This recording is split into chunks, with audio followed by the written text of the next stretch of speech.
Baik. Assalamualaikum warahmatullahi wabarakatuh. Bismillahirrahmanirrahim. Alhamdulillahi rabbil alamin. Nahmaduhu wa nasta'inuhu wa nastaghfiruh. Wa na'udzu billahi min syururi anfusina wa min sayyiati a'malina. Man yahdihillahu fala mudilla lahu wa man yudlilhu fala hadiya lahu. Ashhadu an la ilaha illallah wahdahu la syarika lah wa ashhadu anna Muhammadan abduhu wa rasuluh. Allahumma salli ala Muhammad wa ala ali Muhammad kama sallaita ala Ibrahim wa ala ali Ibrahim innaka Hamidum Majid. Allah barik ala Muhammad wa ala ali Muhammad kama barakta ala Ibrahim wa ala ali Ibrahim innaka Hamidum Majid. Rabbi syrah li sadri wa yassir li amri wahlul 'uqdatam min lisani yafqahu qawli, amma ba'd. Alhamdulillah, kita bersyukur kepada Allah Subhanahu wa taala kerana dapat kita berkumpul lagi, insya-Allah membincangkan atau cuba untuk membaca dan juga membincangkan berkenaan kitab buku akidah ahli sunnah berdasarkan manhaj salaf. Kali tadi kita bincangkan, kita dah masuk pada bab yang ketiga, iaitu pendirian ahli sunnah wal jamaah. Pembahasan kita itu last sekali kita bincangkan adalah berkenaan dengan pendirian ahli sunnah terhadap takwil. Yang kita terangkan takwil itu dengan pengertian yang dikendaki, yang ini mengalihkan makna daripada zahir kepada pinjaman, misalnya harimau, singa, kepada maksud lain. Saya minta maaf lambat tadi ada singa tengah jalan kan, saya kata sebut kan, untuk fahamkan mana zahir atau tidak tadi. Kadang-kadang orang alihkan daripada maksud zahir dengan sebab dipikir logik atau tidak. Problemnya kita sebut itu bila berkenaan dengan Allah Subhanahu wa taala dan sifat-sifatnya, tak sepatutnya kita mentakwilkan kepada pengertian yang lain atas alasan kerana takut menyerupai makhluk ataupun takut bahawa menamakan Allah Ta'ala dengan makhluknya ataupun memustahilkan akan sifat daripada Allah Subhanahu Wa Ta'ala sebab ikut level makhluk. Sampai sekarang masih lagi timbul tajuk, tapi kita berulang-ulang kali kita sebut bahawa akidah ahli sunnah, pendirian kita adalah kita isbat dengan tanpa tamthil. Isbatkan apa Allah Ta'ala kata sendiri, tapi tanpa tamthil, tanpa contohkan. Tapi kita tanzih Allah Ta'ala daripada keserupaan makhluk tanpa takwil atau taktil atau apa saja. Maksudnya tak boleh kita buang daripada Allah Ta'ala apa dia kata tentang dirinya. Ini benda yang kita kena pegang. Yang kita bincangkan itu tentang perkara ini, takwilan ni kita ambil bahagian awal tentang ijma' kesepakatan. Yang pertama, sahabat dan tabi'in. Yang kedua, kesepakatan ahli sunnah dan ahli hadis berkenaan dengan tajuk ialah takwil, pendirian tentang takwil ni. So kita hari tu kita nak masuk sambungan dia. Fuqaha ni kita bincang juga. Okey, yang kita nak masuk hari ni insya-Allah sambungan dia berkenaan pendapat ulama tentang takwil. Okey.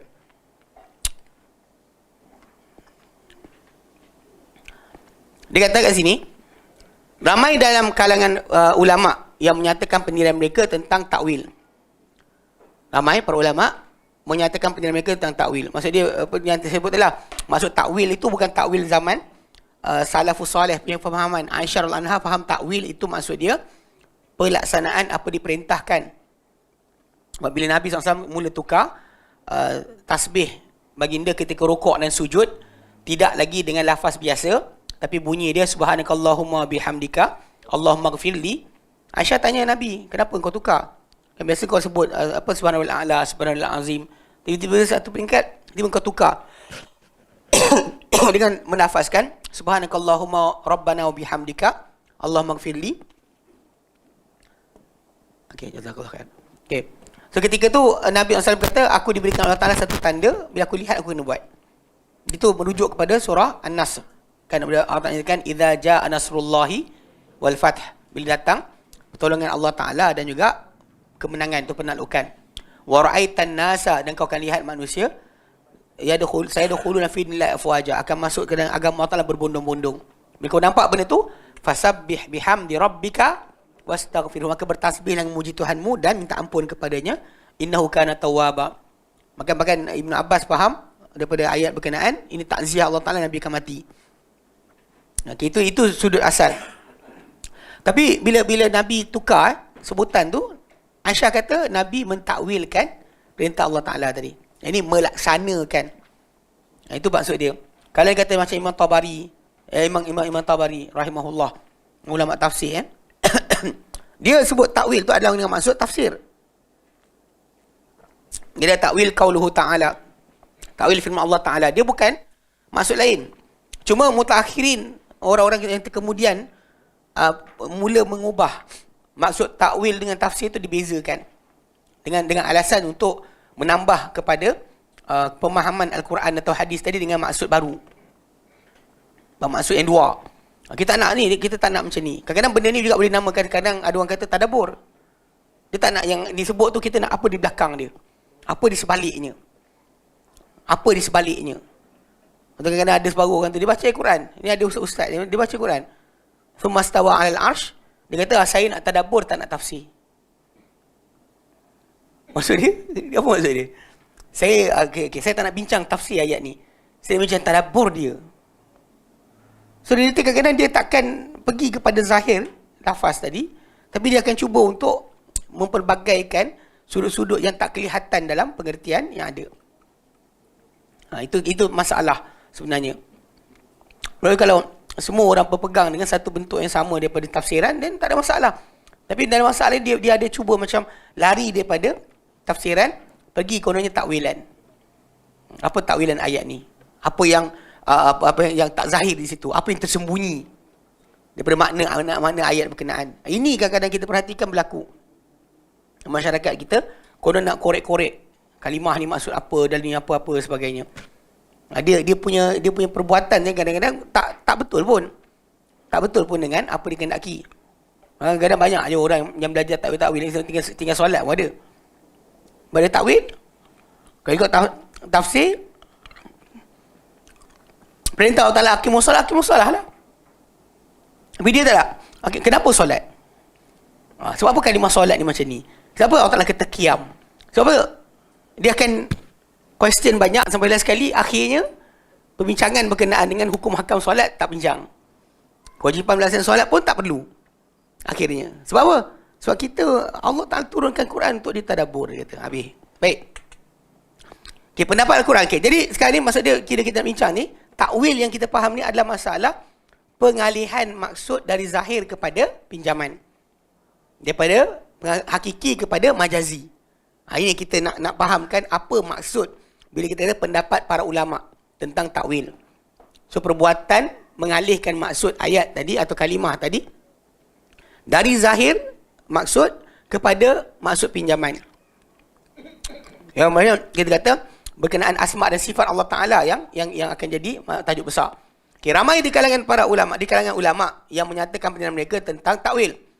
Imam Al-Auza'i misalnya menyatakan, Az-Zuhri dan juga Al-Makhlul. Az-Zuhri, Ibn Syihab Az-Zuhri, antara perawi Bukhari Muslim, berpendapat hadis-hadis tentang sifat Allah perlu dilalukan sahaja sebagaimana ia datang. Macam mana hadis itu datang, macam tu kita sebut. Kita faham maksud dia. Okay? Kita tahu. Membacanya adalah tafsirannya. Kita baca tu, itulah tafsiran dia. Bila sebut ayat tadi, baca ayat itu sendiri adalah tafsiran dia. Bukan perlukan kepada tafsiran lain. Sebab tu daripada para sahabat sendiri, salafus salih, kita tak jumpa mempelbagaikan maksud kalimah-kalimah tersebut kepada bentuk-bentuk lain. Tak jumpa. Dia kata yadullah faqa aydihim, tak ada, dia tak panjang cerita. Tak ada kata kenapa tak kata tangan. Tak ada, tak bincang. Habis macam tu je. Macam mana bacaan itu tafsirannya. Okay, dia kata hal ini sama juga dengan yang dinyatakan oleh Sufyan Ibn Uyainah yang menyatakan setiap apa yang Allah sifatkan untuk dirinya dalam Quran, membacanya adalah tafsirannya dan tidak melibatkan cara maupun contoh tertentu. Maksudnya bila kita kata tentang sifat asma sifat Allah Ta'ala, kita faham kalimah tak tahu cara. Tak balik pada contoh pun tak ada. Contoh pun tak. Sebab kita faham maksud. Kita boleh kata tak faham maksud pula. Bila kita tak faham maksud, kita kata tak tahu, tak ada maksud. Dan kita dah jadi Mu'attilah. Atau kumpulan Jahmiyah. Yang kita buang maksud, nama dan sifat Allah Ta'ala. Tadi sebab kemustahilan atau nak bersih Allah dari sifat makhluk. Tak nak kesamaan Allah Ta'ala punya perbuatan atau sifat dengan makhluk punya perbuatan atau sifat. Lepas tu dia buang Allah Ta'ala berkata-kata, melihat, mendengar, dia buang. Totally buang. Sampai dia terpaksa reka kalimah-kalimah baru. Macam melihat jadi pelihat. Jangan kata Allah melihat. Carilah. Muhadir Jul punya ceramah ada. Dia ada video dia mengajar, dia sebut yang tu. Begitu juga macam apa? Tuan Guru Saleh Musa. Sebab tak ampunkan beliau. Yang meninggal tu. Pun dia sama juga. Dan ada video yang dia cakap macam tu. Jangan kata Allah melihat. Dan kita kata kenapa? Dia kata jangan. Jangan kata Allah melihat. Jangan kata Allah berkata-kata. Jangan kata Allah mendengar. Dan jadi serupa macam Mu'tazilah punya fahaman. Sama aja. Walaupun orang kata kami Asy'ariyah, tapi fahaman tu adalah Mu'tazilah punya fahaman. Nak sudut. Dia tak nak baca macam tu je. Kan kita ahli sunnah, kita baca macam tu lah. Apa maksud dia? Mana kita tahu macam mana? Macam tu lah Allah Ta'ala firmankan. Okay? Tak melibatkan cara, tidak juga contoh tertentu. Allah Ta'ala laisa kamitslihi syai'. Macam semalam kot ada orang tanya saya soalan. Dia kata bila mana langit bumi ni musnah. Lepas tu arash musnah juga ke? Saya kata langit dan bumi ni dalam Al-Quran Karim pun sebut bukannya arash dalam langit dan bumi. So kemusnahan akan jadi pada langit dan bumi. So kenapa nak fikir macam tu?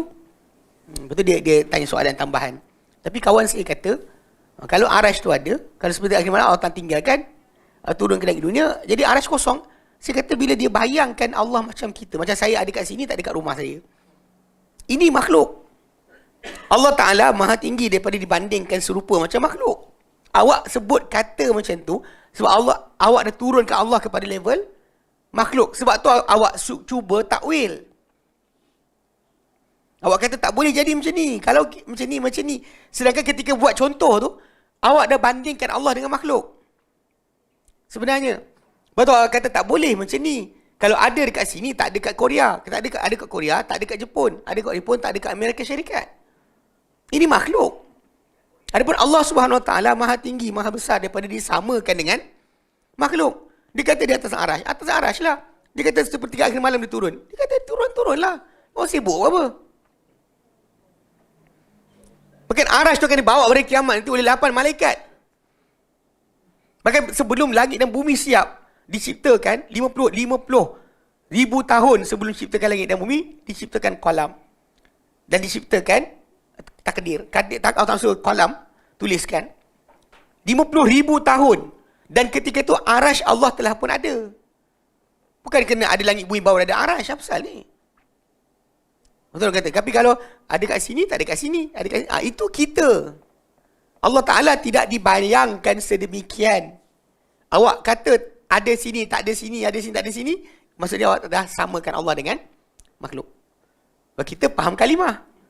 Allah kata di atas arash bersemayam. Allah turun saya. Macam bercakap lah. Macam mana boleh kita bandingkan? Once seseorang tu kata saja, kalau macam ni jadi macam ni, kalau tengok banding betul-betul. Sebenarnya dibandingkan Allah sama macam makhluk. Saya kat Kisinan Kalam ada bincang tajuk ni. Kononnya nak kata ni kan. Jadi saya jawab, saya menyampuk sikit lah. Dekat diorang punya komen tu kan. Saya kata korang sebenarnya samakan Allah dengan makhluk tu, korang tak boleh terima Allah Ta'ala bersemayam arash. Atau turun seperti akhir malam. Betul dia kata, habis tu kalau orang tu kata siapa yang duduk atas bukit lagi dekat dengan Allah Ta'ala banding yang lain, dia kata habis tu tak samakan Allah Ta'ala dengan makhluk ke? Saya jawab balik, saya kata, orang yang macam Imam Darimi kan, orang kata naik atas bukit lagi dekat. Untuk nisbah hamba betul. Sebab tu kita syurga, yang Allah Ta'ala ciptakan, ada tingkat-tingkat.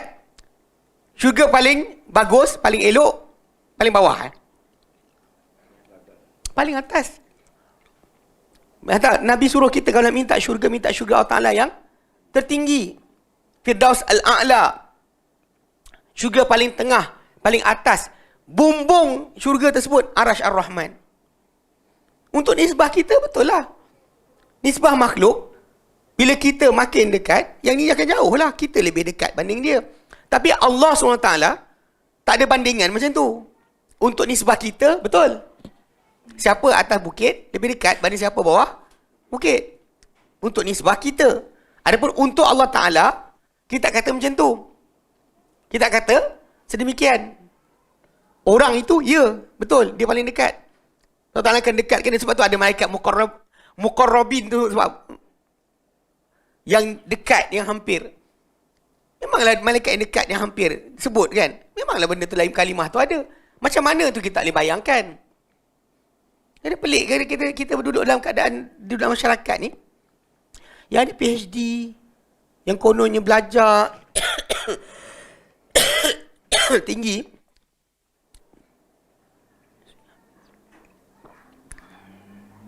Dia tak boleh nak faham. Dia tak boleh nak pegang. Cuma kerana sebab apa? Sebab dia dah ada kaedah asal daripada ilmu kalam tadi untuk dia aplikasikan. Sebab tu dia akan tolak. Walaupun lepas saya jawab tu, dia tak jawab dah. Saya jawab kan, dia tak jawab dah. Saya kata, itu nisbah dia. Sebab kita disuruh minta syurga tertinggi. Sebab apa dia minta syurga tinggi? Kalau dah semua sama je kan, duduk syurga bawah sekali pun aci. Apa masalah dia? Darjat ahli syurga satu tingkat ke tingkat berikutnya, bumi sampai bintang paling atas. Setiap syurga tu ada 100 darjat. Satu darjat ke darjat berikutnya macam tu jarak dia. Kenapa Nabi beritahu? Untuk kata siapa yang makin atas, makin tinggi kedudukan dia, makin atas, makin dekat kepada Allah Subhanahu Wa Taala. Untuk nisbah dia sebagai seorang hamba. Untuk nisbah Allah Taala kepada makhluknya, yang dekat ke yang jauh ke, semua sama. Itu cara patut kita faham. Sebab nas Allah Ta'ala nyatakan pada kita macam tu. Bukannya kita cuba untuk takwilkan pasal nak masuk logik dengan akal kita. Okay? Imam Abu Hanifah pula menyatakan apa sahaja sifat yang disebut Allah dalam Quran, seperti wajah, tangan, diri, nafs kan? Diri. Itu adalah sifat Allah dan tidak boleh dikaitkan dengan cara tertentu. Yang kata cara macam mana? Allah kata adalah. Kenapa nak pergi? Takwil kan? Okay, atau konon alihkan daripada makna zahir kepada makna majazi. Daripada tangan kepada kuasa. Tapi bila datang dalam Quran Karim, Allah Ta'ala kata pada Iblis, Ma'na'aka antasjuda lima khalaqtu biyadayya. Apa halang kau daripada sujud kepada apa aku cipta dengan dua tanganku? Ini cakap apa? Dua kuasaku. Kuasa apa? Kuasa lah. Kalau ikut kuasa, semua makhluk diciptakan kuasa Allah Ta'ala. Tak ada privilege pun dekat situ, keadaan kita dan dengan lain. Maka kejadian Iblis pun dengan kuasa Allah Ta'ala. So kenapa Allah Ta'ala dalam Quran Karim, Allah Ta'ala perlu untuk sebutkan kepada Iblis tentang kemuliaan Adam berbanding Iblis? Dengan sebab apa halang engkau untuk sujud pada apa aku cipta dengan dua tanganku? Faham kalimah, kita faham. Tapi janganlah bayangkan tangan manusia, tangan makhluk dan sebagainya. Words kita faham. To deny, tak boleh. Sekarang bila ada orang sekarang ni masalah, bila kita kata perbuatan mentakdiskan Allah Ta'ala, mentanzihkan Allah Ta'ala, sampai kita ubah maksud tadi kepada maksud yang kita rasa sesuai, itu yang kita setuju. Itu yang orang tak puas hati dengan bila kita kata salaf punya fahaman. Dia kata benda ni mendatang kekeliruan nanti orang akan bayangkan, dia kata. Okey. Tanpa cara tentu. Tangannya tak boleh dikatakan sebagai kudrat atau nikmat, kerana dengan menyatakan demikian bererti membatalkan sifat Allah. Dan same can happen to mendengar, melihat. Allahu basirum bima ta'malun. Allah basir, amat melihat apa yang kalian kerjakan. Wallahu bima ta'maluna alim. So soalan ni bila kita start batal ini, kita batal benda lain. Alasan ni sebab tanzih, sucikan Allah daripada sifat makhluk, kita buang. Ini masalah yang timbul. Itu adalah sekali problem sebenar, macam kita sebut itu. In the end tak ada. Allah jadi tidak, Ada. Tak dalam alam, tak luar alam. Tak bercantum, tak berpisah. Sifatnya ada, semua tak ada. Allah tak kata dia sayang, tak ada. Allah tak kata dia marah, tak ada. Allah tak kata dia melihat, tak ada. Dia buang. So last sekali apa benda ni ada? Dia jadi macam satu force, satu energy. Kadang-kadang kumpulan ni dia rasa macam energy. Energy itulah Tuhan. Energy. Usaha. Apa, daya, kekuatan dalaman tu. Dia kata Tuhan. Last sekali dia pergi situ, habis. Semua ada energy. Semua ada Tuhan. Siap. Habis. Last sekali dinding-dinding pun ada. Tu yang pergi sedut apa? Sedut apa? Ki. Kan yang Cina buat yang itu kan? Apa geng-geng Shaolin tu. Sedut aura. Pokok, aura dinding, aura sekian. Habis semua. The chi is everywhere. Last sekali wahdatul wujud. Semua Allah. Habis. Ini bahaya yang kadang-kadang orang tak perasan. Apa sahaja kita batalkan dari awal. Sebab ia akan membawa kepada pemikiran yang salah. Tentang Allah Subhanahu Wa Taala. Bahkan salah faham dalam beragama pun akan rosak. Bila sekali orang semua berhala pun tak salah. Sebab hakikatnya berhala tu Allah juga dia kata. Okay, bahaya ni kena jaga baik. Dia kata okey, ia merupakan pendapat golongan Qadariyah dan juga Mu'tazilah. Mana bila kita kata nafikan tadi kan, ia pendapat Qadariyah dan Mu'tazilah. Tetapi tangannya adalah sifat baginya tanpa dikaitkan dengan cara tertentu. Marah dan redanya merupakan dua sifat Allah Subhanahu Wa Taala tanpa boleh dikaitkan dengan cara tertentu. Nabi pernah buat bandingan, tapi Nabi tak kata macam itulah. Kan bila Nabi SAW ceritakan, lallah kan arhamu bi ibadihi min hadi bi waladiha. Benar-benar Allah lebih penyayang terhadap hamba-Nya berbanding wanita ini pada anak dia. Kan yang lepas tu perangan Nabi SAW dengan para sahabat nampak seorang wanita yang dia cari, kemudian nampak seorang budak, dia ambil, dia susukan depan orang ramai. Tapi hirau kamu tengok badan dia. Nabi kata, adakah kamu rasa wanita ini boleh campakkan anak dia ni dalam api sedangkan dia mampu untuk tidak membuat demikian? Para sahabat kata tidak, pasti dia tak akan buat. Kemudian Nabi kata, Allah benar-benar lebih penyayang terhadap hamba-hambanya berbanding wanita ini terhadap anaknya. So kita faham sifat sayang tadi, kita faham. Tapi Nabi beritahu Allah lebih sayang. Kita pandang apa lagi tinggi? Untuk kita punya nilai, kasih ibu tu paling besar. Pengorbanan ibu tu paling besar. Mana ada lagi besar? Letak hero mana pun takkan sama seperti ibu. Jaga tengah malam, nyusukan anak, masak, siapkan baju, gosok. Tengok dia punya tertib kerja tu kan. Tak ada orang. Tak ada apa kasih tu seperti itu. Hatta raja pun tak ada mana. Raja ke, sultan ke, yang sayang rakyat dia macam seorang ibu sayang anak. Anak tu demam, dia berjaga.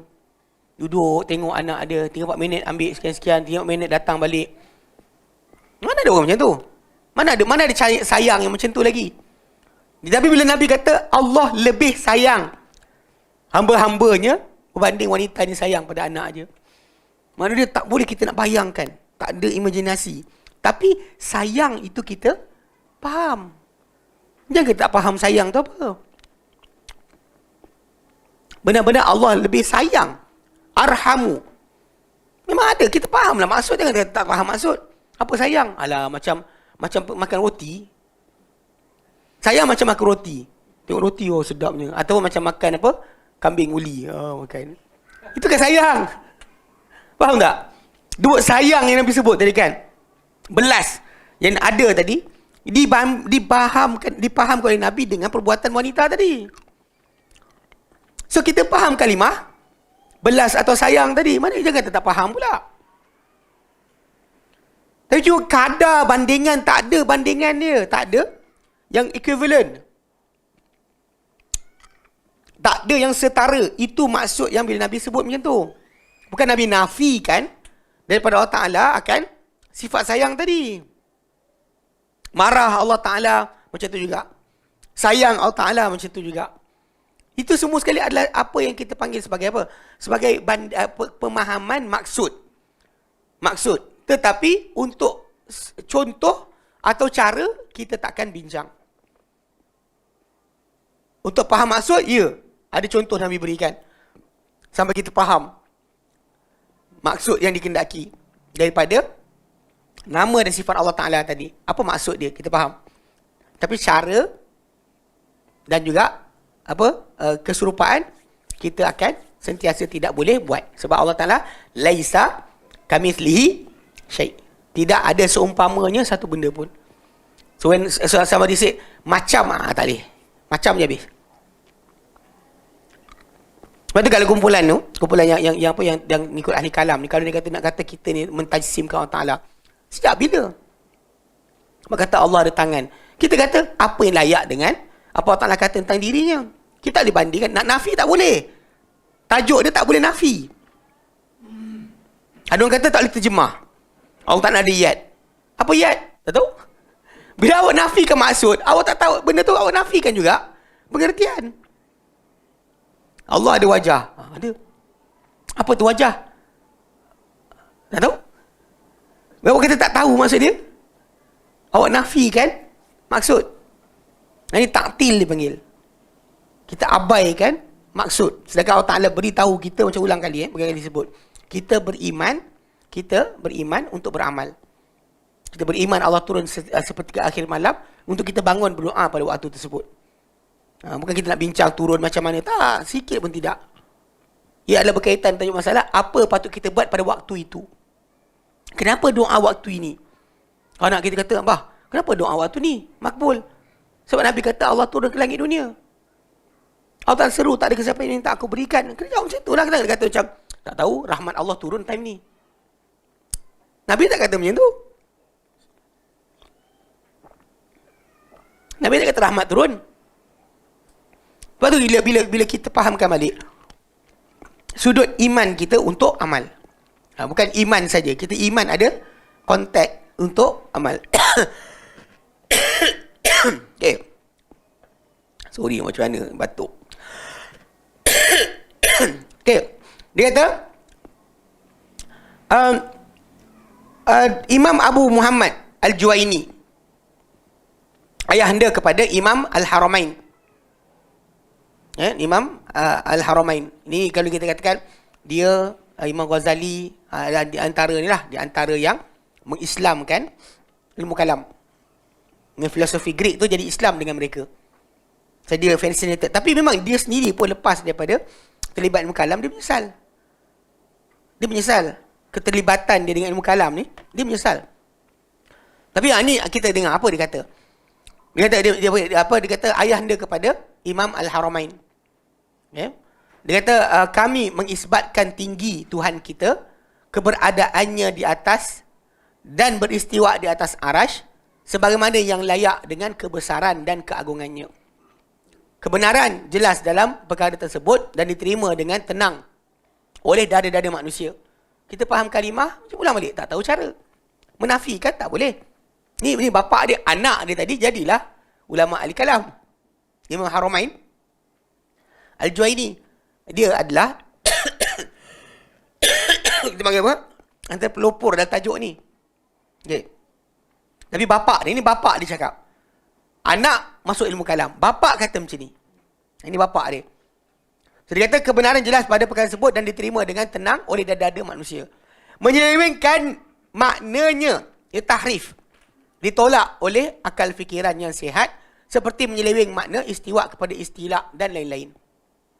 Anak pergi kepada istawa jadi istaula. Bapa kata macam ni. Ini kena faham. Baik.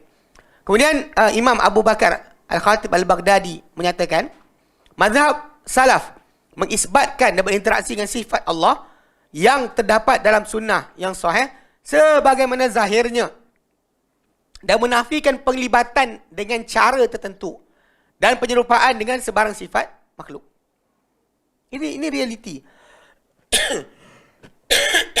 Apa kita kata pada melihat, mendengar, itu sama kita kata pada istiwa ataupun pada masalah tangan, wajah dan seterusnya. Itu memang itu yang kita punya akidah. Bukan kita menyerupakan Allah Ta'ala dengan makhluk. Tapi kita kata jangan alihkan maksud tadi kepada bentuk takwilan. Sebab itu bukan yang benar. Kalau awak takwil, dia boleh takwil, dia tak boleh takwil. Awak, semua orang akan ada takwilan. Tapi yang datang daripada salafus soleh tidak ada takwilan tadi. Dan diorang tak pernah ada masalah pun. Saya ingat sekali dulu dekat Yayasan Taklim, kita orang pernah buat seminar mengenal Allah. Saya ingat Dr. Fadlan ada kemudian ayahanda Dr. Sulaiman Nordin ada, kita buat pembentangan kan. Saya pun ada sekali waktu tu. Saya ingat time Q&A, tapi bukan time saya, time Dr. Fadlan. Ada seorang abang tu datang bangun diri. Dia kata kalau sebut tangan, mestilah anak kita akan bayangkan tangan. Macam mana kita nak bayangkan yang lain? Tangan yang ada, tangan manusia lah. Kenapa nak cakap tangan lain? So kita bila sebut tangan, Allah ada tangan, maksud dia kita menyerupakan Allah dengan makhluk. Saya nak menyampuk tu tapi tak sampai hati. Ya, orang lain punya sesi, kita menyampuk banyak sangat pun salah juga. Tapi jawapan dia sebenarnya, macam saya pernah terang berkali-kali, kita faham kalimah tak tahu cara. Tak ada bayangan. Kalimah kita faham. Nak fahamkan benda ni, tengok tentang tajuk sayap malaikat. Malaikat ada sayap. Siapa kata malaikat ada sayap? Kafir. Allah sebut dalam Quran, dalam surah Fatih ayat pertama, Alhamdulillahi fatiris samawati wal ard. Segala puji milik Allah yang menciptakan langit dan juga bumi. Ja'ilil malaikati rusula, yang jadikan para malaikat sebagai utusan-utusan, sebagai rasul-rasul, untuk rezeki, untuk cabut nyawa, hantar wahyu. Kan malaikat semua datang dengan tugasan tersebut. Allah kata uli ajnihatin, yang ada sayap-sayap, yang memiliki sayap-sayap. Masna, 2 pasang, 2 pasang. Wa thulas, 3 pasang, 3 pasang. Wa ruba', 4 pasang, 4 pasang. Dia sebut macam tu, dalam kita sebagai manusia biasa yang pernah tengok sayap burung, sayap rama, kupu-kupu, tebuan sebagainya kan. Sebut sayap kan. 2, 3, 4. Nampak gambar. You like it or not, suka ke tak suka, memang gambar keluar. Betul macam dia cakap tadi. Dia cakap tangan, keluarlah gambar. Tapi dalam pernyataan tersebut dia ada tambahan. Yazidu fil khalqi ma yasha, atau tambah pada ciptaan dia apa dia kendaki. Di sini pula datang. Nabi kata, aku lihat Jibril di atas rupanya yang asal. Dia ada 600 sayap. Bayang. Siapa nampak gambar cerita kat saya? 600 sayap. Faham 600? Faham sayap. 600 sayap pada satu jisim.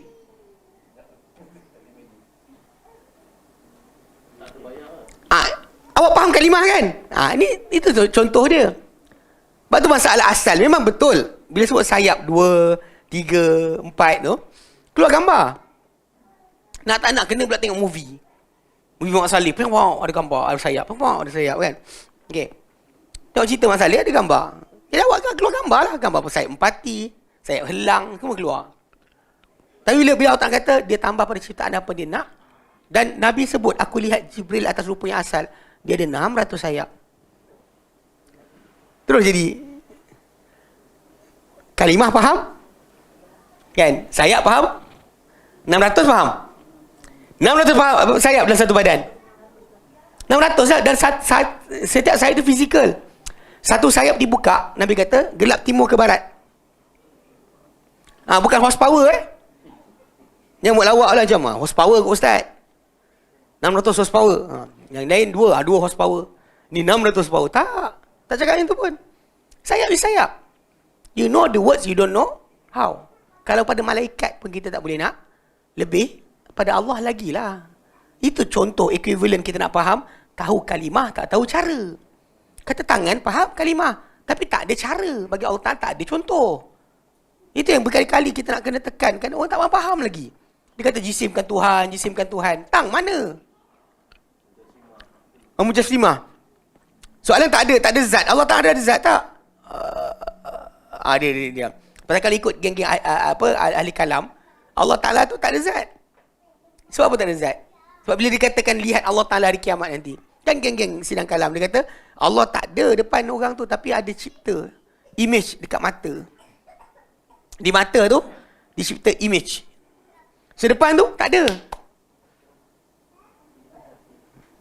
Sebab itu yang idea tadi.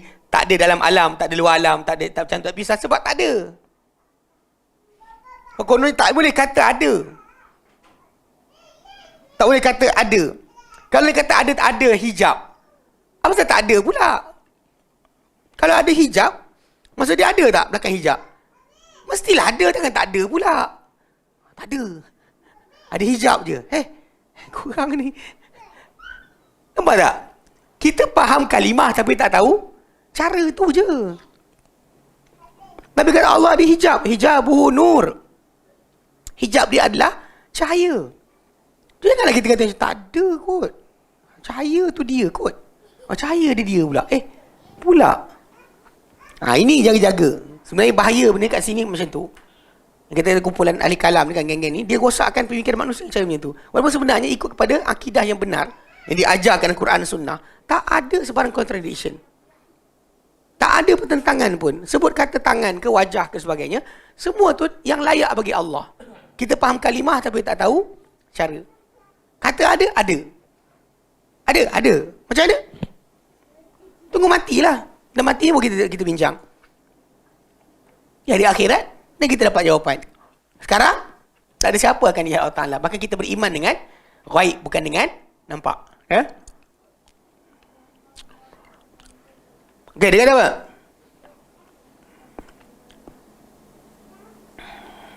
Menurut beliau lagi, kami tidak menyatakan makna tangan itu adalah kudrat.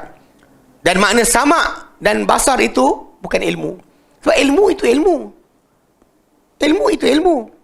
Wallahu alimun bidatis sudur. Allah Ta'ala mengetahui apa dengan apa isi dalaman dada. Betul?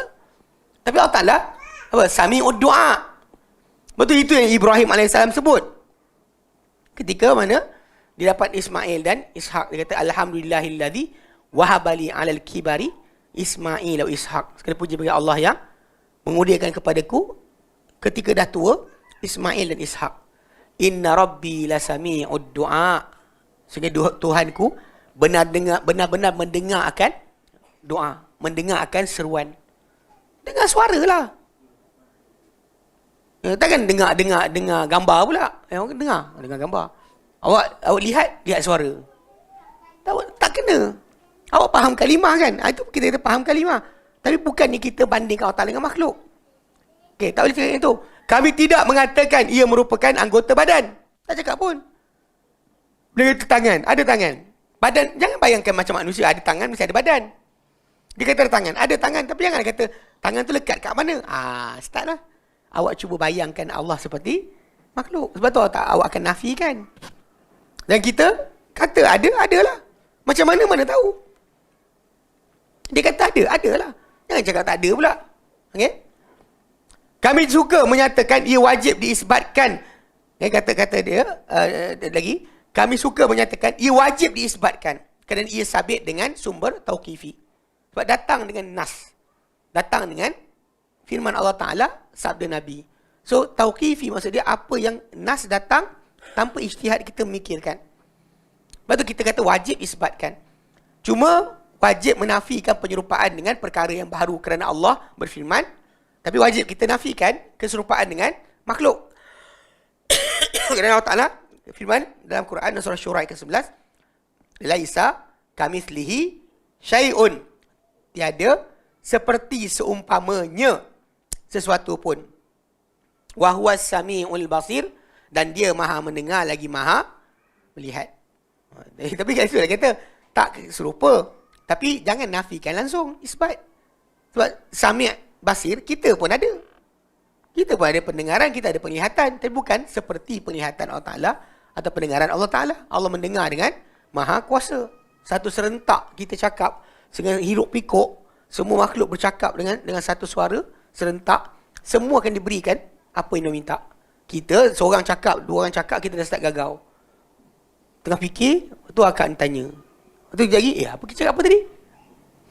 Kita akan hilang. Lepas tu kalau dia cakap kita, dia cakap juga. Tak boleh lah.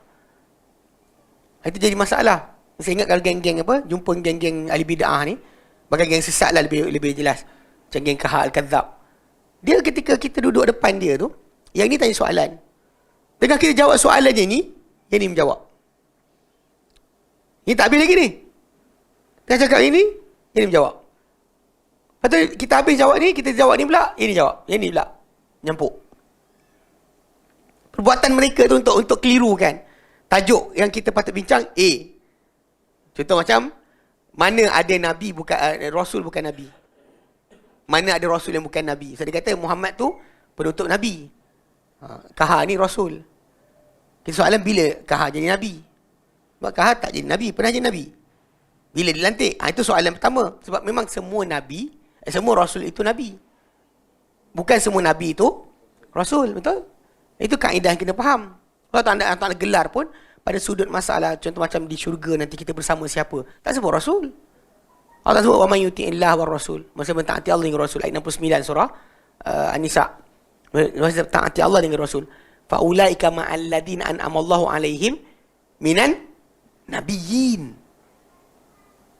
Mereka itulah bersama-sama golongan Allah Ta'ala nikmat ke atas mereka di kalangan para nabi, was-siddiqin wasyuhada was-salihin. Mana? Jadi kita tengah jawab ni, tiba-tiba ini menyampuk. Tengah jawab ini menyampuk. Kita tak boleh tumpu. Tapi Allah Subhanahu Wa Taala dengan kesempurnaan, keagungan yang dia ada, macam dalam hadis sahih Muslim, Nabi kata, Allah Ta'ala kata, ya ibadi, wahai hamba-hamba aku, kan, lau anna awalakum wa akhirakum wa insakum wa jinnakum, kalau manusia pertama kamu sampai makhluk akhir kamu, manusia kamu, jin kamu di atas pentas yang satu, lalu semua minta hajat mereka, serentak. Nabi kata, Allah Ta'ala kata, dan aku berikan semua sekali akan hajatnya, tidak akan kurang daripada kerajaanku melainkan seperti jarum dicelupkan di lautan diangkat. Berapa banyak yang hilang daripada lautan tadi.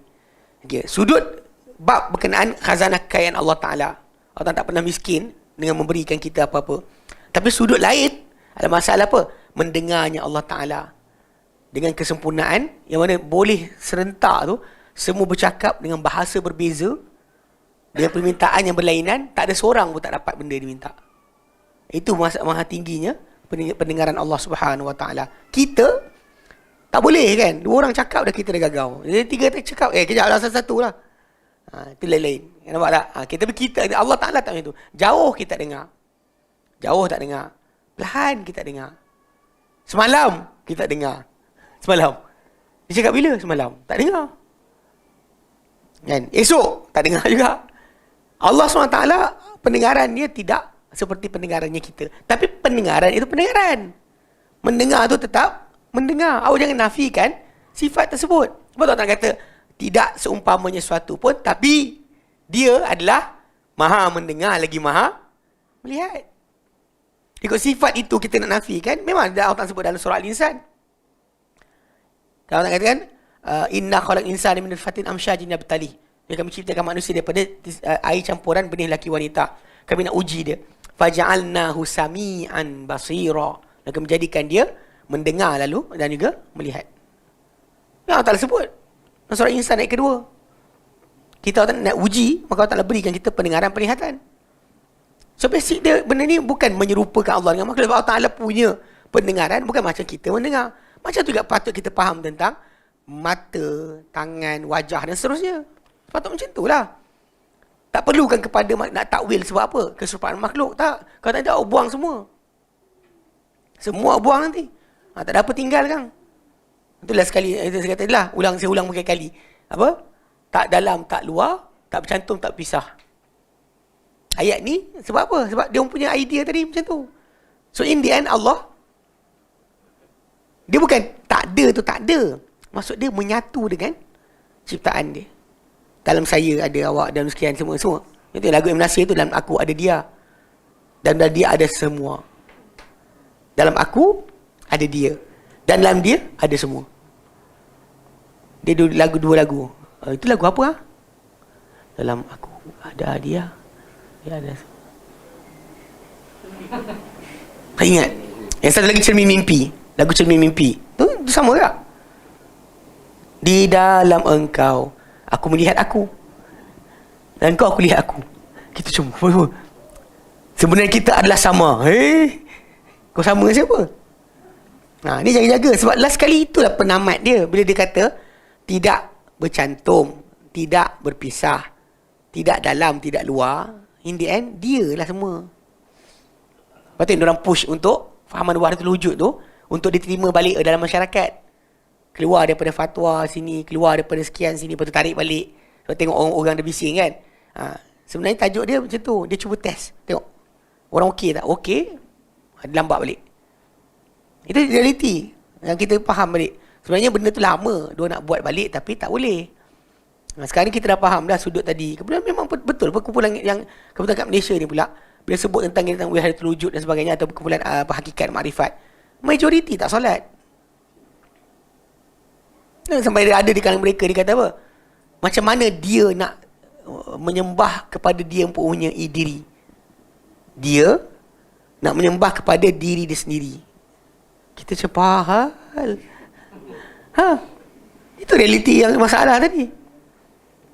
Jadi kata dalam kita ada dia dan ajar kan. Hasbi Rabbi Jallallah ma fi qalbi ghairullah Nur Muhammad sallallahu. So words dengan ayat tersebut dalam kita ada dia. So soalan macam mana kita nak sembah dia sedangkan dia dalam kita? Kalau kita dia main lagi. Kalau kat luar satu dalam satu. Dah banyak tu, syirik tu. Syirik pula solat. Astagfirullah. Nasi tak solat. Kononnya nak bersihkan kesyirikan tu sampai tak solat. Selagi tak faham jangan solat. Nanti kau syirik. Ini pasal saya duduk dengan geng-geng ni lama. Jadi bila sembang dia orang kita dengar ni macam-macam benda pelik-pelik. Kan? Tapi nak perbetulkan tu pun macam-macam makan masa jugalah. Realiti dia benda ni memang kalau ikutkan keluarga saya terlibat ni, tahulah. Dulu abang saya ni saya ingat lagi. Bapak saya, depan saya tengok. Dia time dia muda, dia belajar silat dan sebagainya kan. Bapak saya, Pak Imam, mesti dia tanya anak dia, kau tak solat ke? Dia kata, kau dah kenal dia, kenapa nak solat lagi bah? Macam itu. Bapak saya kata, Nabi lagi kenal Allah Ta'ala, solat kau siapa? Bapak saya cakap gitulah dia ni kan.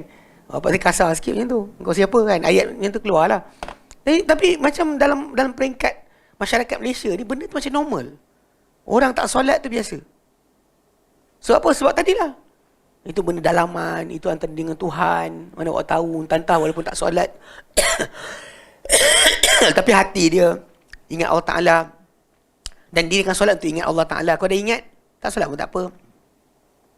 Habis. Ini jaga-jaga. Sebab realiti dia, sebab tu kalau orang kata dengan saya kata, jangan masuk tarikat, masuk ajaran pelik-pelik macam ni kan. 80% atau tak buruk kan saya kata 90% sesat. Yang gili isim. Bukan Wahabi tau. Yang gili isim tu gili isim. Dikir banyak Tok Guru bagi, dia tiba dengar suara. Macam lempang imam dekat masjid. Masjid kan, masjid wilayah kan? Ke masjid mana? Masjid negara kan? Dia lempang imam. Dia dengar suara. Ada suara datang. Soalan, Wahabi ke? Tak. Atau Wahabi tak dengar suara. Kalau korang Wahabi dengar suara, kau masalah. Sebab dia orang punya ajaran tu macam tu. Memang zikir sampai dengar bunyi. Ambil kain, tutup kepala. Siapa kentut dia? Okay. Ya, Abu Talib pergi sembuh perfume. Okay. Baik. Jadi kalau dia ambil kain, dia panggil tawajuh. Dia ambil kain, tutup kepala, zikir. Sampai dengar bunyi semua benda berzikir.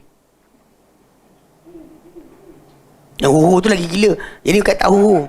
Ilah Allah. Ilah. Dia la kat pusat. Ilaha dekat kepala. Illa dekat bahu. Allah dekat jantung. Itulah ilaha. Itu yang nampak dia gong kepala tu. La ilaha illallah, la ilaha. Kau nak masuk jantung lah kan. Tapi la dekat pusat, ilaha, illa. Tapi realiti dia nak tunggu dengar suara. Sebab tu lah sekali jadi gila tu. Syaitan datang bagi suara bukan-bukan. Lepas tu dia tanya, apa suara tadi? Tu lah sekali, tempang imam itu. Tu yang datang tu. Tanya-tanya. Orang yang datang nak lempang imam tu. Semua ni. Yang ada kes yang nak pukul imam tengah solat. Pun cek balik kan ada masalah. Cek balik tarikat mana. Confirm ada tarikat.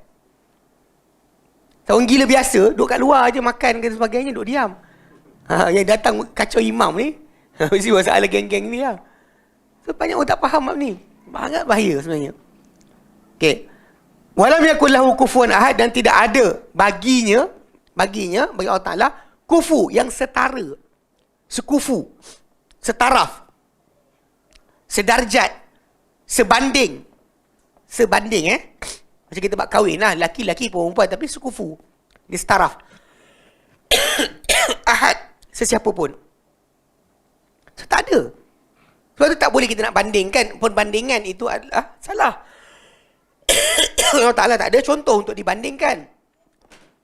Tapi bukan maksud dia kita nafikan apa Allah Ta'ala cakap tentang diri dia. Tu masalah yang kita kena tekankan. Menurut Syekh Ibn Uthaymin, takwil melibatkan 3 makna. Iaitu pertama, bermakna tafsir. Ini zaman dulunya. Macam Imam Tabari sebut. Dia kata, tafsir maksud dia, takwil tu maksud dia, tafsir. Takwil qauluhu ta'ala. Dia cakap itu. Okay. Kedua makna akibat daripada suatu perkara. Mana akibat arahan ini, maka buat ini. Bila Allah Ta'ala kata jadi macam ni, buat ini. Macam yang Nabi buat, takwil apa? Firman Allah Ta'ala surah An-Nas, bila kau lihat tanda tersebut, kau kena minta ampun Allah Ta'ala dan bertasbih muji Allah Ta'ala dan minta ampun kepadanya. Faham tak? Jadi bila datang arahan tu, maka itu dia buat. Yang ketiga, bermakna mengalihkan lafaz dari makna zahirnya. Ini yang diorang nak pakai. Okay. Takwil yang ketiga, iaitu memalingkan lafaz dari makna zahirnya. Ada yang terpuji dan ada yang terkeji. Jika terdapat dalil yang menyokongnya, maka ia terpuji. Maksud pengalihan maksud tadi. Contoh bila Allah kata, wa huwa ma'akum aina ma kuntum. Dia bersama kalian, bersama kamu di mana kamu berada. Sebab Allah juga sebut pada Musa dan Harun. Dan dalam surah Taha, innani ma'akuma asma'u wa ara. Aku bersama kalian, aku dengar, aku lihat. So maksudnya yang menjelaskan sendiri maksud apa yang kebersamaan tadi, siapa jelaskan? Allah, bukan kita. So macam tu kan kata, jadi maksudkan saya bersama dia, masa sebelah dia lah. So bila orang kata wa huwa ma'akum aina ma kuntum, dia bersama kalian di mana kalian berada. Yang patut kita faham maksud pertama lah. Tapi bila datang Allah Ta'ala kata pada Musa dan Harun, pergilah kamu berdua kepada Firaun kan. Jangan kau la takhafa, kamu jangan takut. Innani ma'akuma, aku bersama kalian berdua. Tapi Allah Ta'ala sebut apa? Asma'u wa ara. Aku dengar, aku lihat. Aku mendengar dan aku melihat. Aku bersama kalian dengan maksud aku mendengar, aku melihat. Sebab itulah para ulama kata ilmu Allah di mana-mana. Allah Ta'ala bersama di atas Arash, tapi pengetahuan Allah Ta'ala, penglihatan dia, pendengaran dia di semua tempat. Kepada semua makhluknya. Tak ada siapa yang terkeluar daripada lingkungan tersebut. Untuk kita, apa jadi kat sini, sini kita lihat. Apa belakang dinding kita nampak. Itu kita. Daripada Allah SWT, makhluknya semua sekali ilmu dia meliputi kepada semua makhluknya. Dan juga dia mendengar dan melihat semua makhluknya dalam masa yang sama. Itu yang sebab tu ma'iyah, kebersamaan tadi. So kita kat sini yang dimaksudkan oleh Syekh Ibn Uthaymin, maksud terpuji bila apa? Ketika apa? Dia kata ketika ada dalil, jika terdapat dalil menyokongnya, maka ia terpuji. Dan jika tidak ada dalil yang menyokongnya, ia keji lah. Nak alihkan daripada maksud tangan kepada kuasa, atau wajah kepada maksud lain, kemuliaan, atau mata dengan maksud lain. Awak kena ada dalil. Bukan ada logik, awak kena ada dalil. Kalau logik tak cukup. Sebab awak bercakap tentang Allah Subhanahu Wa Taala tanpa ilmu. Ilmu tu maksudnya adalah dalil. Bukannya logik. Tapi pasal kumpulan ni, dia sibuk dengan logik dia. Tak logik lah macam ni, tak logik lah macam tu. Dia sibuk dengan logik, bukan dengan dalil. Kita, by the side, kita sentiasa dengan dalil. Dalil kata ada, ada. Dalil kata tak ada, tak ada. Allah Ta'ala, macam kita sebutkan tu kan. Untuk mengenal Allah Ta'ala, dia 3 cara kita kenal sesuatu. A, lihat sendiri. Atau B, ada contoh. Atau C, dia cerita sendiri. Contohnya ni. Dalam poket saya ada apa? Contoh saya kata dalam poket saya ada apa? Kalau Syahir dah nampak, tadi solat dia nampak, ada sampul. Contohnya kan, nampak ada duit kan, contohnya. Okay, dia nampak. So dia tahu sebab dia Nampak? Lepas tu, kalau tak nampak, dia boleh apa? Buat bandingan. Mana orang ni punya cerita. Biasa dia tak apa kat sini. Biasa orang tak apa. Nampak persen sekian. Dia boleh bandingan. Ataupun, saya sendiri cakap. Pada sudut Allah SWT, dua yang pertama ni tak boleh. Sebab pertama, kita lihat Allah Ta'ala. Tak siapa lihat Allah Ta'ala. Jadi siapa? Tak ada. Kedua, tak ada contoh. Nak dengan contoh, awak tak boleh contoh kan? Tinggal satu je. Yang ini apa? Allah beritahu sendiri kepada kita. Sama ada dengan firman-Nya dalam Quran atau Nabi-Nya beritahu kepada kita tentang sifat-sifat dia. Itu sebab kenapa tak boleh kita memandai-mandai. Stop kat situ je. Pada di antara dosa besar manusia ni, yang diajar oleh syaitan adalah antaqulu 'ala Allahi ma la ta'lamun. Untuk kamu berkata-kata terhadap Allah Ta'ala apa kalian tidak ketahui. Itu antara benda yang syaitan usahakan. Sentiasa dia nak kita cakap tentang Allah Ta'ala dengan tanpa pengetahuan. Okey. Ia termasuk ke dalam bab tahrif. Bila orang tu cakap dengan tanpa dalil, dia termasuk dalam bab tahrif. Yang ini menjadikan lafaz dari makna yang sebenar. Dan bukan takwil. Bukannya takwil yang maksud dia. Misalnya contoh ayat 5 surah Taha. Ya Allah menjelaskan, tahap menjelaskan Allah Subhanahu wa taala beristiwa di atas arasy. Atau word maksud dia bersemayam di atas arasy. Okey.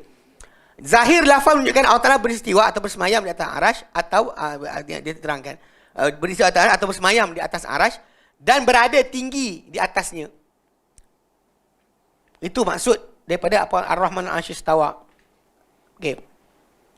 Apabila ada orang menyatakan makna beristiwa itu di atas arasy adalah maksud menguasai arasy, suka dinyatakan kepada beliau itu adalah takwil.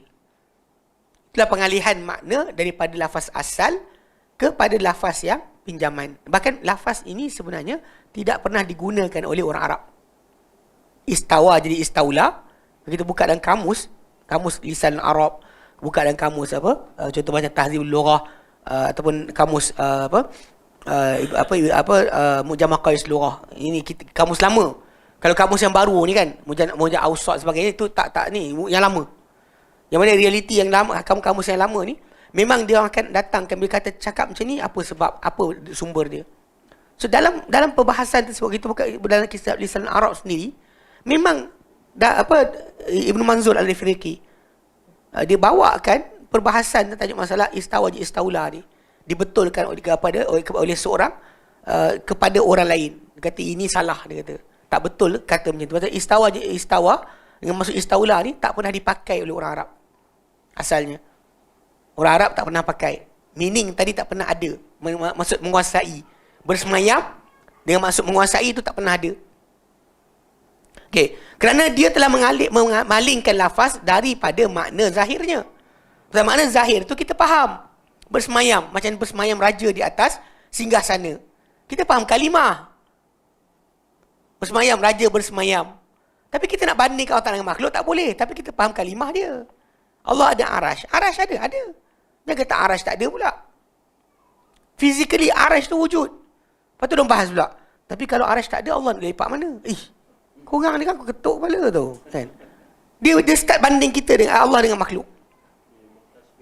Ada tasbih lah. Bila tasbih dia, takwil. Every time dia tasbih dia akan takwil.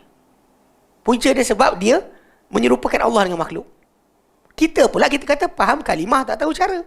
Allah kata bersemayam. Macam mana? Tak ada jawapan. Macam raja. Tak boleh macam-macam kan? Bersemayam lah. Arash ada. Ya, arash ada. Nabi saya terangkan saiz arash. Malaikat pikul arash tu punya besar. Dan Quran tak sebutkan hari kiamat nanti malaikat pikul arash tu bawa 8 malaikat akan pikul arash. Dan Nabi sebut malaikat pikul arash tu daripada cuping telinga dia ke bahu dia 70 tahun perjalanan dengan kuda yang laju. Ni sini. Daripada cuping telinga dia ke bahu dia. Perjalanan 70 tahun kuda yang laju. Besarlah saiz dia. Arash besar daripada malaikat tadi. Untuk pikul arash kena 8 malaikat. Sebut dah. Dia nak nafikan kenapa? Waktu datang, bukan. Arash Ar-Rahman adalah qalbu mu'min. Hati orang beriman itulah arash Allah. Kita dengar geram tau. Masalah tu. Okey. So dia kata itu. Jadi apa? Dia kata tadi kan. Okey. Dia kata apa? Dia kata okey, dia merupakan takwilan yang ditolak kerana tidak mempunyai dalil yang menyokongnya. Yang diorang pakai syair Akhtal, seorang lelaki Kristian zaman Bani Umayyah. Yang dia ketika dia baca syair ni, dia nak budik raja Bishr ibn al-Hakam. Yang dia nak puji Bishrun, salah seorang khalifah Bani Umayyah ketika itu. Dia kata laqad istawal Bishru 'ala al-Iraq min ghairi saifin wala damin muhraq, dengan tanpa pedang. Okey, dia kata telah istawa Bishr 'ala al-Iraq, telah menguasai Bishr ibn Hakam ke atas Iraq dengan tanpa pedang atau darah ditumpahkan. Syair inilah yang dijaja oleh kumpulan-kumpulan yang ikut takwilan, kata istawa ya istaulah. Tapi problem kita ada beberapa perkara. Pertama, orang itu bukan syair itu bukan syair zaman jahiliyah. Dan bahkan syair itu berlaku atau diucapkan pada zaman Umayyah yang bahasa Arab dah rosak. Rosak maksud dia kalau kita ingat balik titik-titik Quran, ingat tak kita cerita titik Quran, titik bunyi Quran diletakkan pada zaman Ali bin Abi Talib.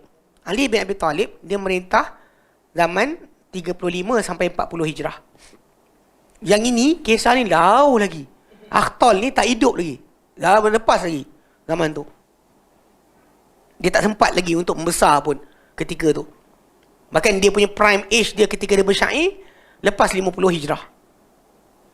Yang ini kisah ni Ali jadi khalifah 35 sampai 40.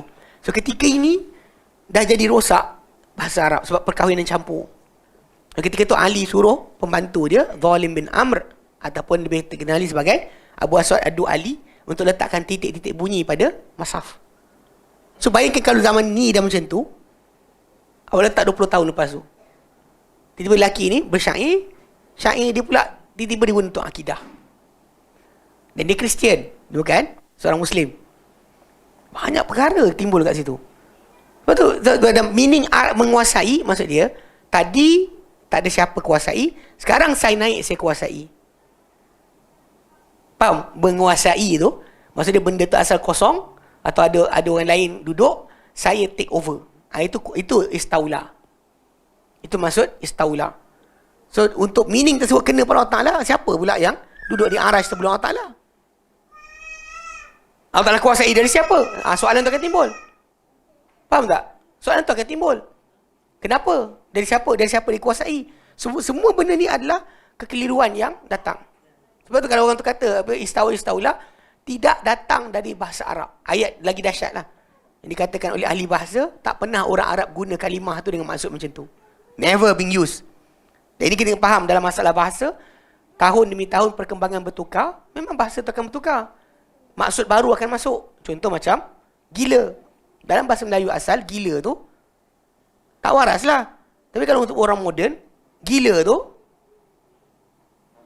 sangat. Sakit gila. Sedap gila. Cantik gila. Kaya gila. Kalau nak kuat lagi, babi. Kan? Tak, gila babi. Sakit gila babi. Kan? Ibu ada yang baru punya kalimah teruk. Saya terkejut. Anak saya pakai. Sakit teruk. Teruk kan? Teruk kan ada maksud lain. Teruk kan? Buruk, tak elok. Teruk, tak bagus. Dia tiba dia kata, sakit teruk. Ni kawan sekolah lah ajar. Umur 5 tahun kot. Kawan sekolah dia ajar. 5 tahun dah ada adapt bahasa. Sakit teruk. Kita macam, okay. Ini perkembangan bahasa. Macam gay. Satu masa dulu adalah happy. When somebody said I'm gay, mean maksud dia apa? I'm happy. Itu maksud asal dia. Zaman sekarang, jumpa orang, saya gay. I'm very gay. Tak gila. Okay, di sini nampak meaning bukan asal masuk. Sedangkan Al-Quranul Karim dan hadis Nabi SAW difahami dengan fahaman yang asal. Bahasa Arab yang tulen. Bukan dengan maksud baru yang sampai. Sebab tu kalau orang tu kata Istaulah, sengih lah, dia tak belajar. Tengok muka dia. Tak cakap banyak pasal dia jahil. Kalau kita debat dengan dia pun dia tak faham pun. Dia tak faham sebab apa tahu? Dia ambil kalimah tadi syair dia tadi pun dia tak tahu siapa yang cakap. Kalau dia kata syair zaman jahiliyah, zaman awal Islam, sebelum Islam, memang syair itu akan menjadi hujah penggunaan kalimah tadi maksud apa. Orang Arab faham kalimah sekian-sekian sebab apa? Sebab dalam syair, macam tu. Ibn Abbas buat macam tu ketika tafsirkan Quran. Dan tafsir Quran, Ibn Abbas kadang-kadang dia akan ambil syair untuk fahamkan maksud kalimah ni maksud dia apa. Dalam kata ini, dalam kata orang ni, dia kata orang ni, dia akan guna syair. Tapi syair dia pakai adalah syair zaman-zaman jahiliyah, zaman awal Islam, zaman ketika mana bahasa Arab masih lagi tulen. Tapi lepas perkahwinan campur berlaku, lepas penaklukan Rom dan Parsi jatuh, memang ketika itu berkahwin orang Arab dengan bukan Arab, dan hasil dia bahasa mula hilang. Dia bukan kita sengaja, macam orang Kelantan nak preserve kekelantanannya, tapi dia kahwin dengan orang KL. Anak dia cakap KL lah lepas tu. Tak bunyi dah. Lepas tu dah balik kampung, orang kampung tanya, asal anakmu? Anakmu kan? Guano anakmu. Guano ni Terengganu ke Kelantan pakai tak? Guano anakmu. Kecek. Kecek KL. Kan? Tapi pasal realiti dia akan hilang. Identiti itu akan hilang. Sebab apa? Kahwin campur. Bila kahwin dengan Parsi dan Rom, dia tak cakap bahasa Arab. Jadi orang tu Arab, bini dia bukan Arab. Jadi start develop penggunaan bahasa kadang-kadang tak dipakai pun sebenarnya. Itu jadi kat Kuala Lumpur ni. Jadi apa, sakit, gila kan. Sebenarnya kat Kuala Lumpur lah jadi tambahan tadi. Mana boleh datang daripada tempat lain. Bukan kat Kedah. Daripada Kuala Lumpur lah. Sebab percampuran kan. Itu bayangkan macam tu ketika penggunaan bahasa Arab tadi. Syair orang tu kata dia nak bodek raja, walaupun raja tu sebenarnya gunakan pedang, tumpah darah habis. Iraq, Bishr bin Hakam ketika kuasa Iraq, habis dia bunuh orang. Tapi this guy nak bodek khalifah ketika itu, dia pun sebutlah laqad istawal Bishru 'ala al-Iraq, telah menguasai. Dia gunakan istawa dengan maksud istaula, menguasai Bishr ke atas Iraq dengan tanpa pedang dan darah ditumpah. Padahal tumpahkan darah. Tapi dia cakap syair tadi tu, yang ini dipakai jaja. Semua buku-buku ahli kalam yang Asy'ariyah ke akan pakai ini. Dia pakai syair ni untuk kata ini maksud dia. Sedangkan orang Arab tak pernah pakai kalimah tersebut.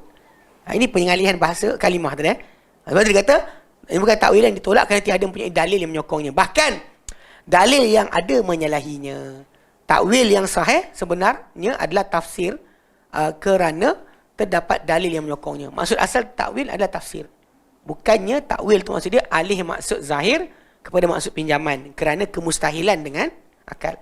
Itu problem yang kita kena. Baik, alhamdulillah. Kita habis itu. Jadi kita akan masuk pada pendirian ahli sunnah terhadap golongan ta'til atau mu'attilah yang membatalkan dari Allah Ta'ala sifat-sifat atau nama-nama kerana itulah nak tanzihkan Allah Ta'ala daripada keserupaan dengan makhluk. Yang atas tadi tu dia takwil. Pasal dia kata tak masuk akal. Yang ini bukan tak masuk akal. Dia tak boleh sama. Sebab ni Allah jadi sama dengan makhluk. Buang. Ni ayat yang saya kata kan, dia sebutkan macam apa, Mahathir Jom punya buku tu. Sebab 20 tu kan, ada di buku tu. Dalam buku tu ada tulis. Jangan kata Allah melihat. Allah pelihat. Yang kata Allah mendengar, kata Allah pendengar. Ini yang sebenarnya diorang reka kalimah baru untuk wujudkan fahaman mereka tu soalan valid. Soalan ia adalah valid dan betul. Sedangkan mereka tadi kita kata kalimah tersebut tak pernah digunakan sedemikian. Okey? Baik. Wallahu a'lam. Ada soalan?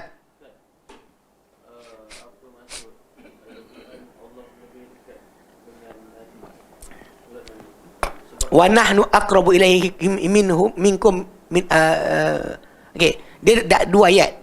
Ayat pertama dalam suratul Waqiah. Suratul Waqiah. Falaula idza balagatil hulqum wa antum hina idzin tanzurun. Okey. Siapa ni? Okey, suratul Waqiah ayat yang ke ayat yang ke 83, 84, 85. 83, 84, 85. Kan? Falaula idza balagatil hulqum, dan kalaulah ketika mana nyawa tu sampai ke halkum, wa antum hina idzin tanzurun, dan kamu ketika itu melihat, wa nahnu aqrabu ilaihi minkum, tapi kami lebih dekat kepada dia banding kalian, walakin la tubsir, tapi kalian tak nampak. Ni ayat pertama. Second one yang tentang urat ni, dalam ayat surah sorry asyik dengar batuk je. Okay, surah Qaf ayat yang ke 16.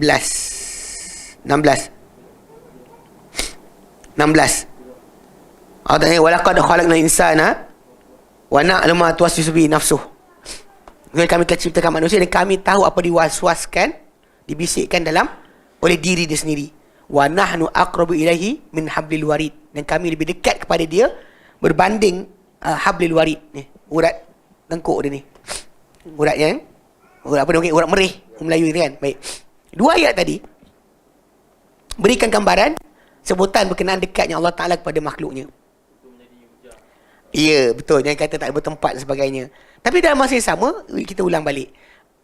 Untuk nisbah Allah Subhanahu Wa Taala, first kita bagi jawapan pertama. Memang Allah Taala dengan makhluk tak ada sebarang boundaries. Siapa jauh, siapa dekat, tersembunyi ke zahir, semua sama di sisi Allah Taala, tak ada siapa berbeza. Itu sudut pertama. Di mana Allah Subhanahu Wa Taala bila dia kata dia dekat, dekatlah macam dia kata. Macam mana, jangan tanya macam mana. First thing first, sebutan tadi. Secondly, Allah Ta'ala nisbahkan pada diri dia dan malaikat yang dia wakilkan untuk menyalin amal kita, untuk cabut roh kita. Dia kadang-kadang dia sebut yang mencabut roh tu dia. Dia nisbah kepada mencabut, mematikan dia. Tapi kadang-kadang dia nisbahkan pematian tadi kepada malaikat yang diwakilkan kepada kita. Dua-dua jadi. Kalau dia kata bila malaikat tu datang, itulah wakil Allah Ta'ala yang datang mencabut roh tadi atau menyalin amal kita. So basically kalau ikutkan dari situ, bila Allah Ta'ala nisbah, dalam Quran kan memang Allah Ta'ala nisbahkan. Kadang-kadang nisbah pada diri dia tentang cabut nyawa, kadang-kadang nisbah pada malaikat cabut nyawa. Kadang-kadang nisbah berkenaan dengan apa? Perhitungan amal kita. Dia sebut dia yang hitung. Ada masa lain dia kata malaikat yang diwakil pada kita akan menghitung. So benda tu boleh kita faham dengan penjelasan Allah sendiri, bukan kita, bahawa maksud tadi boleh je malaikat yang berada di situ yang menjalin amal kita atau datang cabut nyawa kita yang kita tidak nampak. Bukan Allah Ta'ala yang tarikkan roh kita. Faham Roh kita dicabut oleh malaikat yang ketika kita nak mati tu hadir daripada badan kita. Kan dia kata kan apa? Dia kata falaula idza balagatil hulqum, dan ketika mana datangnya nyawa tu sampai hakum.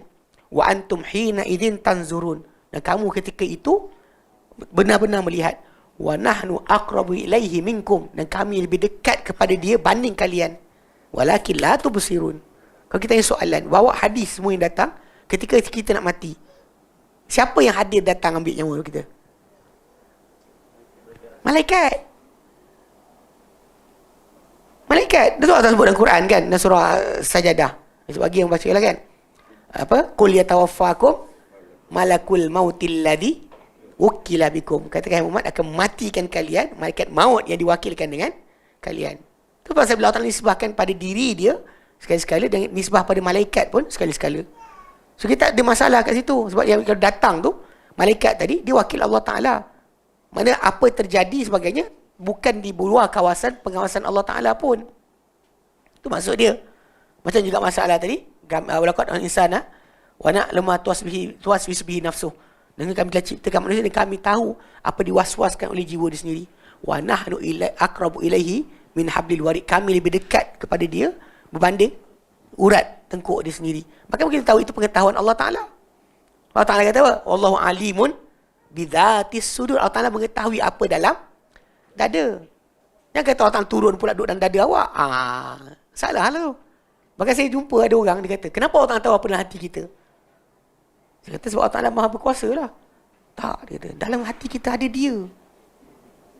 Ada dia, Sebab tu dia tahu. Saya kata, bang, saya balas balik. Saya kata, bang, kalau saya perlu hadir baru tahu, dengan kawan kita ni, tak payah hadir tapi tahu. Siapa lagi hebat?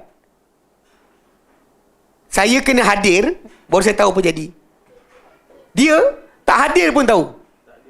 Yang tak hadir lah. Apa masalah kena hadir? Kenapa abang nak tunggu Allah Ta'ala kena hadir dalam hati abang, baru tahu apa dalam hati abang? Saya kata dengan dia. Dia pasal tadi bandingan tadi lah. Pasal dia kata, pasal dia dalam tamthil. Dia tashbihkan Allah dengan makhluk, sebab tu dia dah jadi masalah. Sebab tu last sekali dia kata, tu dekat lah tu. Dalam kita ada dia. Sebab tu yang kadang-kadang ayat-ayat macam ni, digunakan geng-geng wahdatul wujud untuk kata Allah dalam kita. Lebih dekat dari urat merih. Apa urat lagi dekat ni? Dia kata. Macam mana? Dia macam tu. Sedangkan kita tahu Allah Ta'ala kata tentang diri kita, tentang apa tentang dirinya, tapi kita faham kalimah tapi tak tahu cara. Jawapan pertama, macam dia cakap, apa dia cakap? Habis cerita. Jawapan kedua, apa yang dia sendiri terangkan. Berkenaan cabut nyawa, bersama dengan apa? Salin amal. Yang dua-dua ni tadi, memang ada malaikat yang Allah Ta'ala wakilkan untuk buat kerja kat kita. Ketika kita nak mati, bukan Allah Ta'ala datang kat kita, malaikat yang matikan kita kan datang kepada kita. Ini penjelasan Allah sendiri. Yang kata pula ustaz ni, bila time terkena dia lari pakai ayat Quran. Allah Ta'ala cakap tak, kita nak nafikan pula. Kan faham tak? Kul yatawaffakum malakul mautil ladzi wukila bikum. Kalau awak nak mati, roh sampai sini. Siapa dekat awak? Mestilah malaikat maut. Kan sibuk cabut nyawa. Sebab tu yang maksud bila kata Allah Ta'ala nisbah pada diri dia cabut nyawa. Tapi Allah nisbahkan juga malaikat maut tu yang cabut nyawa. Jelas? Jelas Okay, baik. Wallahu a'lam. Kita berhenti sini. Nanti insya-Allah kita sambung lagi tentang pendirian golongan Ahlussunnah terhadap golongan Ta'tilah Mu'attilah. Okay? Wallahu a'lam. Wa sallallahu ala Muhammadin wa sallam alhamdulillahirabbil alamin. Subhanakallahumma bihamdika asyhadu an la ilaha illa anta astaghfiruka wa atubu ilaik. Assalamualaikum warahmatullahi wabarakatuh. Dia start daripada tajuk yang sekarang ni sampai yang akan datang, dia memang teknikal sikit. Macam dulu yang mula tu buat bandingan secara umum, kita tak nampak. Kat sini kita kena masuk dalam sikit. Kena contoh banyak. Jadi kadang-kadang mungkin satu tajuk tu sekejap tak boleh nak habis cepat. Ya, baik. Wallahu a'lam.